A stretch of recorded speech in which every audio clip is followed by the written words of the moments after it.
আৰু ৰখীয়া বগা ফেটিখা বেজবোৰ আছে। সেইকাৰণে কোনো নাযায়, মই প্ৰতিপাল কৰি মই সুৰক্ষিত কৰি ৰাখিছোঁ। 170 বছৰ চাকি গছ জ্বলি আছে নন ষ্টপ। ইয়াত ৰজা দিনত মাটিত লোৱা আন্ধাৰগান আছে আৰু ৰখীয়া বগা ফেটিখা বেজবোৰ আছে। সেইকাৰণে কোনো নাযায়, মই প্ৰতিপাল কৰি মই সুৰক্ষিত কৰি লক্ষ্মীনাৰায়ণ। হাতী দাঁত 5.5 ফুট, হাতী দাঁত 6 ফুট, গৌমুখী শংখ। ডাঙৰ এজন আছিলে, সেইদিনা মিউজিয়ামলৈ গ'ল। গৌমুখী শংখ, শিলৰ বাতি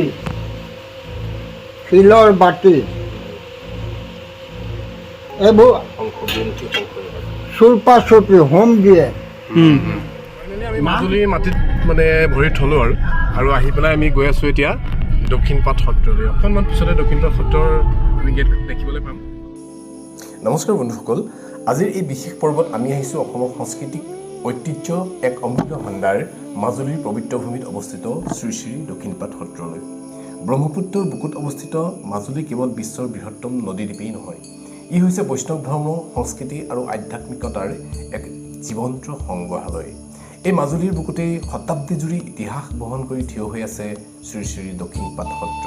প্ৰায় 4 শতিকাৰো অধিক পুৰণি এই সত্ৰ প্ৰতিষ্ঠা কৰিছিল আহোম স্বৰ্গদেউ চক্ৰধ্বজ সিংহৰ পৃষ্ঠপোষকতাত।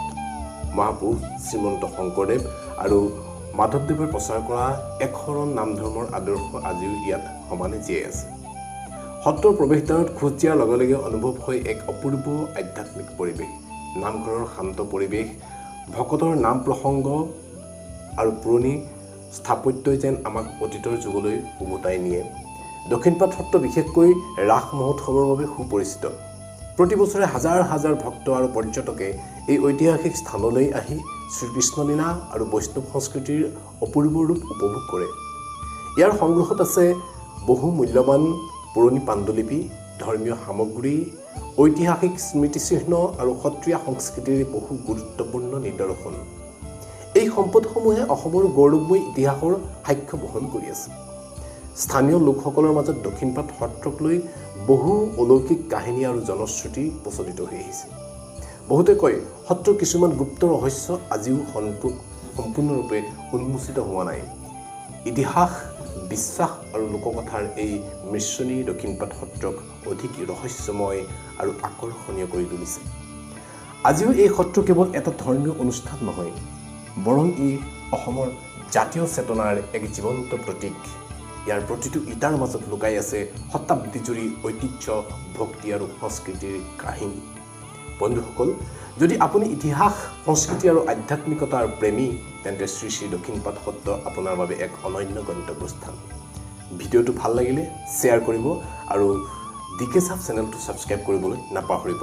দক্ষিণ হাতী, পূব হাতী, পশ্চিম হাতী এনেকৈ ধৰণে। আৰু এইটো হ'ল এয়া হ'ল সত্ৰৰ বৰপুখুৰী। এই বৰপুখুৰীত বহুত ডাঙৰ ডাঙৰ মাছ আছে আৰু কাছ আছে ইয়াতে।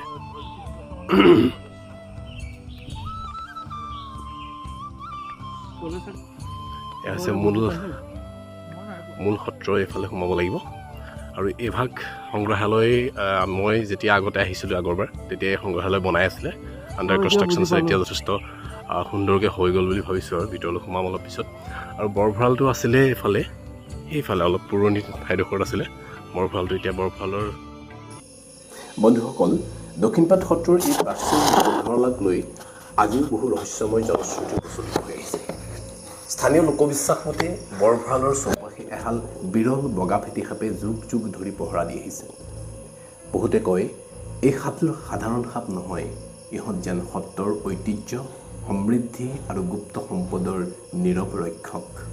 দিনৰ পোহৰত খুব কমেই দেখা পোৱা যায় যদিও নিশাৰ নিস্তব্ধতাত বহু লোকে ইহঁতৰ উপস্থিতি অনুভৱ কৰাৰ দাবী কৰে।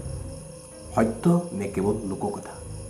এই উত্তৰ হয়তো আজিৰ সময়ৰ বুকুত লুকাই আছে, কিন্তু ৰহস্যময় কাহিনীয়ে দক্ষিণপাট সত্ৰৰ বৰভঁৰালক এক বিশেষ আকৰ্ষণ আৰু অলৌকিকতা মৰ্যাদা প্ৰদান কৰিছে। নামঘৰৰ কাষেদি আমি গৈ আছোঁ।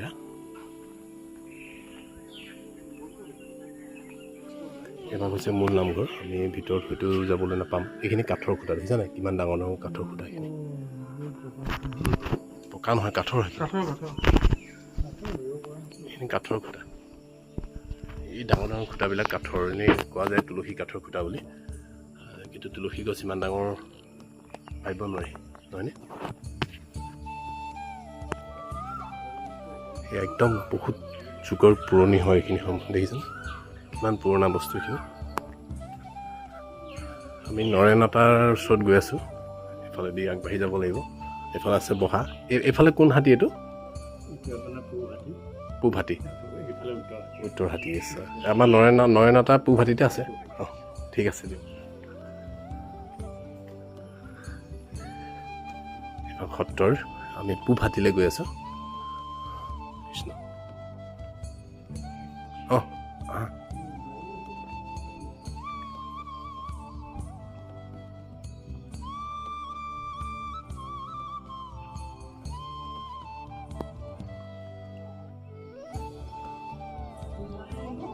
এভাগ তই প্ৰভু ঈশ্বৰ শ্ৰী শ্ৰী সত্ৰাধিকাৰ প্ৰভু ঈশ্বৰৰ বাসগৃহ।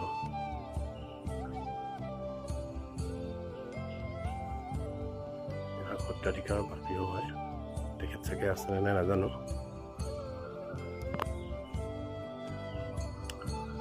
এইফালে আমি গৈ আছোঁ নৰেনতাৰ ঠাইলৈ, নৰেনতাৰ জেগালৈ গৈ আছোঁ। এই পূব হাতী মানে যথেষ্ট পুৰণা যেন লাগিছে। মানে ইয়াত দুৱাৰবিলাক এনেকুৱা ধৰণে আছে দেখিছেনে, কাঠৰ দুৱাৰ। এইবিলাক কাঠৰ দুৱাৰ কিমান যুগৰ আগতে বনোৱা আছে এইবিলাক। এই দুৱাৰবিলাক দেখিছেনে কিমান যুগৰ আগত বনোৱা আছে ঠিক নাই নে, কাঠৰ দুৱাৰ এনেকৈ হেৰি কৰা। বহুত পুৰণা ঘৰ এইটো। যদিহে আমি নৰেনতাক লগ পাওঁ নিশ্চয় আপোনালোকে বহুতখিনি কথা জানিবলৈ পাব আজি।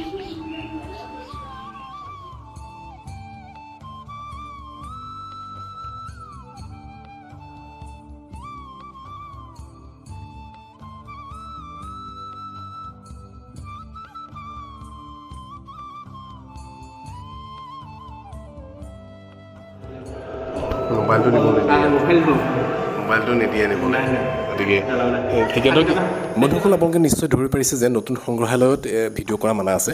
আৰু আমাৰ ভাগ্য সকলোৰে সুপ্ৰসন্ন আছিলে, আমি নৰেনদেউক লগ পাইছোঁ। গতিকে আজি যি বৰভঁৰালৰ ৰখীয়া নৰেনদেৱে আমাক এই বৰভঁৰালৰ বিষয়ে সবিশেষ জনাব। আপোনালোকে ভিডিঅ'টো শেষলৈকে চাই থাকিব আৰু লাইক কমেণ্ট শ্বেয়াৰ কৰিবলৈ নাপাহৰিব। ৰাষ্ট্ৰসংঘৰ আণ্ডাৰত পৰিছে আৰু তেওঁলোকে এই মিউজিয়ামটোৰ লগতেতো সুৰক্ষিত কৰিবৰ কাৰণে অৰ্ডাৰ দিছিলে। সেইকাৰণে এইটো ৱাল চাৰিফালে গোটেই বাউণ্ডেৰীটো মাৰি দিছে। অফিচ আছিলে, তেওঁ দিছিলে শিলৰ উৰালটো, ধূপৰ মছলা খুন্দি ধূপ বনাই পূজাত দিবৰ কাৰণে। এইটো আকাশবাতি তুলসী গুৰিত মাহ চাকি জ্বলায় কাতি মাহত। পিতলৰ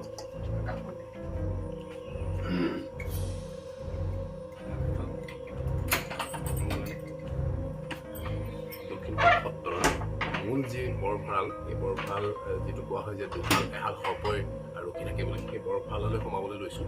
গতিকে সেই বৰভঁৰালৰ ভিতৰত অত্যন্ত দৰকাৰী কিছুমান মানে ইতিহাস প্ৰসিদ্ধ বস্তু আছে। এইখিনি নৰেনদেৱে দেখাব। গতিকে আমি ভিতৰলৈ যাওঁ।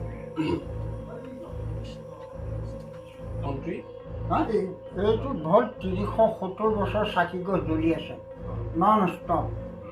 ইয়াত ৰজাৰ দিনৰ মাটিত লোৱা আণ্ডাৰগ্ৰাউণ্ড আছে আৰু ৰখীয়া বগা ফেটিখা বেগো আছে।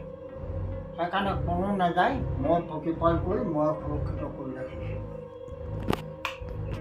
এই যে বন্তিভাগ দেখিছে ৰিণিকি বহুত আঁতৰত আন্ধাৰত আছে। এই বন্তিভাগ আমাৰ এই নৰেনদেৱে পৰিচৰ্যা কৰি থাকে আৰু তাতে মানে সোণৰূপ ৰজাদিনীয়া বস্তু কিছুমান আছে, সেইখিনিলে তেখেতে সোমাব পাৰে, বেলেগ কোনো সোমাব নোৱাৰে। অকণমান তেখেতে দেখাব। হয়, কিছুমান বস্তু গ'ল। আগৰ 6টা হাতী দাঁত আছিলে, এতিয়া 2টা আছে। আৰু লক্ষ্মীনাৰায়ণ হাতী দাঁত 5.5 ফুট, হাতী দাঁত 6 ফুট, গৌমুখী শংখ ডাঙৰ এজন আছিলে, সেইদিনা মিউজিয়ামলৈ গ'ল। গৌমুখী শংখ, শিলৰ বাতি এইবোৰ চুৰপা চুপি হোম দিয়ে। নাম চুৰপা চুৰপি, চুৰপা চুৰপি হয় সংস্কৃতৰ ভাষা। ৰূপৰ থাল, ৰূপৰ থাল 400 বছৰ ৰূপৰ মীনা কৰা শৰাই। বস্তুটো কপাৰ, তামৰ ৰূপৰ মীনা কৰা শৰাই। এইবোৰ আহোম ৰজাৰ দিনৰ হয়। অসমীয়া কাৰিকৰ, ৰূপৰ বঁটা, ৰূপৰ পোষা বুলি কয়। হয় 500 বছৰ কাঠৰ ৰাঙলী শৰাই। ডাঙৰ তেতিয়াৰে ৰং হেঙুল হাইঠা। 500 বছৰ হেঙুল হাইঠা। ইয়াত 800খন কাঁহী আছে। ইউনেস্কোৱে চিল কৰি থৈছে, পৰ্যায়ক্ৰমে মিউজিয়ামলৈ যাব। 800খন কাঁহী আছে হয় ইয়াৰ ভিতৰত, আৰু অন্যান্য কিছুমান পূজা আৰতিত বজোৱা ঢাল ঢোল এনেকৈ কিবা কিবি আছে। আৰু হাতী এইটো ডাঙৰ পেৰা মানে এইটো এইটো এটা মানে এইবোৰ আহোম ৰজাৰ দিনৰ সংঘ ইউনেস্কোৱে নাম্বাৰিং কৰি থৈছে। আগৰ সন্মানী ব্যক্তিসকলে আহোম ৰজাৰ দিনত ভাত খাইছিলে। বেৰা কাঁহী, বান বান কাঁহী তিনিটা খুটা, তাত ৰাউণ্ড এটা আছে। এই কাঁহীবোৰ তাত থৈ লৈ বহুৱাই লৈ ভাত খাইছিলে। এইবোৰ আহোম ৰজাৰ দিনৰ কাঁহী। এইখন কিমান গধুৰ দিছে ন আহোম ৰজাৰ দিনৰ গধুৰ আছে পীৰাত বহি খাইছিলে। আজিকালি ডাইনিং টেবুল।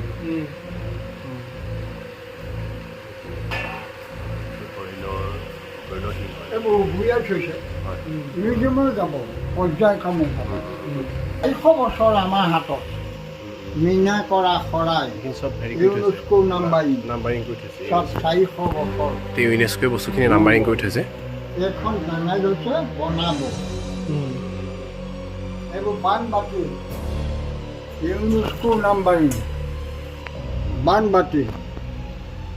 আহোম ৰজাৰ দিনৰ ঘড়ী, বাতি ঘড়ী, পানী ঘড়ী, জল ঘড়ী, ইউনেস্কো নাম্বাৰিং। ইয়াত পানীটো দি দিয়ে, যাৰ পাল পৰে এই ফুটাটোৱেদি টোপ, এক ছেকেণ্ড, টোপ টোপ টোপ, কিমান শ ছেকেণ্ড টোপাল পৰিলে কাৰেক্ট টাইম ৰজাক দিনে নিশাই ঘণ্টা মাৰি শুনায়। কিমান শ টোপাল, এক টোপালত 1 ছেকেণ্ড পানী দি দিয়ে, পানী ঢালি থাকে, টোপ টোপ 1 2। ইমান হিচাপ আছিলে যাৰ পাল পৰে সময় গণনা কৰিবৰ কাৰণে। গোলাঘাটত আছে বাতিপুৰীয়া উপাধি। মই জিৱাই প্ৰতিদিনে যেতিয়া ব্যাখ্যা দিওঁ তেওঁলোকে তেতিয়া কনফাৰ্ম হৈছে। উপাধিটোহে লিখে, সদলবলা আহি চাই গৈছে। মোকো মাতিছিলে, মই যাবলৈ সময় নোলায়। 400 বছৰ মুগাৰ ধুতি, তেতিয়া মেচিন নাই, হাতেৰে বোৱা। 400 বছৰ। আমাৰ 7খন আছে, তালৈ কেইখনমান নিছে মিউজিয়ামলৈ। মই অসমৰ নাম জ্বলা এক্সপাৰ্ট শিপিনী সুধিছিলোঁ, চাবলৈ আহিছিলে। তেতিয়া বাইদেউ ইয়াৰ এখনৰ মূল্য বৰ্তমান কিমান হ'ব? বোলে 40,000 হ'ব। তেওঁ এখনটো এতিয়া আমাৰ হাতত যেতিয়া 400 বছৰ আৰু 400 বছৰ যাব। এইটো মূল্য জুখিব নোৱাৰি আচলতে। আহোম ৰজাৰ দিনৰ বানবাতি, ঔ বখলীয়া, 400 বছৰ। ঔ বখলীয়া মানে ঔটেঙা টাইপৰ বানবাতি, ভিতৰটো ঔটেঙা টাইপৰ বানবাতি, আহোম ৰজাৰ দিনৰ বানবাতি। এইটো অলপ বেলেগ টাইপৰ। ইমান ডাঙৰ জলপান খাইছিলে, চাহ পানী খাইছিলে। কিমান ৱেইট আছে এইটো? 2 কেজিমান আছে। UNESCO numbering. আহোম ৰজাৰ দিনৰ ৰূপৰ বুলি ক'ব নহয়, কাঁহ বানবাতি 400 বছৰ। ৰূপৰ লোটা, ৰজাই আগৰ পানী খাইছিলে। ৰূপৰ সোণৰ পাত্ৰত খালে পেটৰ কোনো প্ৰব্লেম নাই, নিশ্চিন্ত মনে থাকিব পাৰে, বেমাৰ নাই। UNESCO numbering. এইটো ভোগজৰা, ইয়াতকৈ ভালটো তাত আছে। এইটো ৰজাই সোমৰস খাইছিলে, নিচা জাতীয় বস্তু। সোমৰস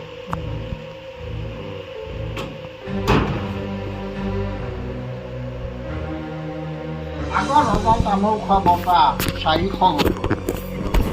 বস্তুটো মেটেলটো আমি চোৱা নাই, যিমানটো সম্ভৱ সোণৰ চাট আছে নেকি। 400 বছৰ। এটা তালৈ গ'ল, অকণমান ফোন ফোন লাগিছে। এটা ইয়াত আছে, মুকলিতে আছে 400 বছৰ। আহোম ৰজাৰ সন্মানী ব্যক্তিসকলে ভাত খাইছিলে। ভাত বান কাঁহী এহাতে নোৱাৰিব দাঙিব, দুহাতে দাঙিব লাগিব। দুখন তালৈ গ'ল, দুখন। আৰু এইবোৰ আহে ৰজা দিনৰে আমি মাহঁত চবলে এইখন মাইহাং ৰজাই ভাত খাইছিলে। মাইহাং এইটো মঠিয়া, আগৰ ৰূপৰ টকা থাকে, কাপোৰ থয় বা আমাৰ সাঁফৰ ধন আছিলে, থকা মঠিয়া, এইটো ৰূপৰ আজি টকা আমি থয়। চন্দন কাঠ সোমোৱাই থৈছোঁ, মঠিয়া। এই আৰু এতিয়া ঘৰে ঘৰে পানী। আহোম ৰজাই নদী, বিল, পুখুৰীৰ পৰা পানী আনে। অসমীয়া তিৰোতা গাগৰিটো তাত দেখিব পাৰে আপোনালোকে, ইমান গাগৰি। ডাঙৰ কঁকালত লয়। ইয়াৰ দুটা কলহ মূৰত লয়, মূৰত লৈ পানী আনি ঘৰ পৰিচালনা কৰে। এইটো কলহ, এইটো কঁকালত পিতলৰ লয়। কাঁহৰ এইবিলাক। এইবোৰ মূৰত লয়, মূৰত পানী আনি ঘৰ পৰিচালনা কৰে। এইটো আহোম ৰজাৰ দিনত যায়। ইয়াত সোণ ৰূপৰ মুদ্ৰা আছে যথেষ্ট। আৰু তলা তামৰ, আহোম ৰজাৰ দিনৰ তলা। বন্ধ হৈ আছে ন? 26 শতাধিকাৰ আৰু প্ৰবাল মণি এগাল আছে আৰু সোণ ৰূপৰ মুদ্ৰা অলপমান আছে ইয়াৰ ভিতৰত। হেৰি পাব্লিছ নকৰিলে চাব পাৰে ফুটাটো। এইটো ভিডিঅ' নকৰিব। বন্ধুসকল, আপোনালোকেও আৰু আমিও হয়তো নৰেন্দ্ৰৰ পৰা বহুতখিনি এই দক্ষিণপাট সত্ৰৰ যি গুপ্ত ৰহস্য, গুপ্ত সম্পদৰ ৰহস্য জানিব পাৰিলোঁ। আমি তেখেতৰ পৰা আশীৰ্বাদ গ্ৰহণ কৰিলোঁ, লগতে তেখেতৰ দীৰ্ঘায়ু সুস্বাস্থ্য কামনা কৰিলোঁ। আৰু একেবাৰে শেষত আমি সত্ৰাধিকাৰ মহাপ্ৰভু ননীনগোপাল মহন্তদেৱক লগ কৰি তেখেতৰ সৈতে এটা ফটো আমি তুলিলোঁ আৰু আমি এই সত্ৰৰ পৰা বিদায় ল'লোঁ। আশা কৰোঁ আপোনালোকে দক্ষিণপাট সত্ৰৰ বিষয়ে যথেষ্টখিনি জানিব পাৰিলে। আৰু যদিহে আপোনালোকে ভিডিঅ'টো চাই ভাল পালে তেন্তে লাইক, কমেণ্ট আৰু শ্বেয়াৰ কৰাৰ লগতে যাতে আন বহুতো এই গুপ্ত ৰহস্যৰ বিষয়ে বা দক্ষিণপাট সত্ৰৰ বিষয়ে জানিব পাৰে, তাৰ কাৰণে ভিডিঅ'টো এবাৰ অন্ততঃ শ্বেয়াৰ কৰি দিবলৈ নাপাহৰিব। পুনৰ সকলোকে বহুত বহুত ধন্যবাদ আৰু শুভেচ্ছা জ্ঞাপন কৰি আজিলৈ ভিডিঅ'টো ইমানতে শেষ কৰিছোঁ। ধন্যবাদ। জয় অসম।